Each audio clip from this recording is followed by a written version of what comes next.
এখানে এই লোকটি রেগে গিয়ে তার কারখানার সমস্ত বরফ সূর্য মামাকে পাঠাতে থাকে। আজকে তো আমার কারখানার সমস্ত বরফ দিয়ে সূর্য মামাকে ঠান্ডা করে দেব। তারপরে একের পর এক বরফ সূর্য মামার কাছে পাঠাতে থাকে। তারপর তার বন্ধু সেখানে চলে আসে।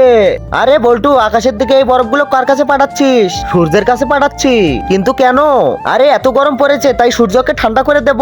আরে এভাবে কি ঠান্ডা করা যায় নাকি? আরে অবশ্যই ঠান্ডা করা যাবে, যতক্ষণ ঠান্ডা হবে না ততক্ষণ দিতেই থাকবো।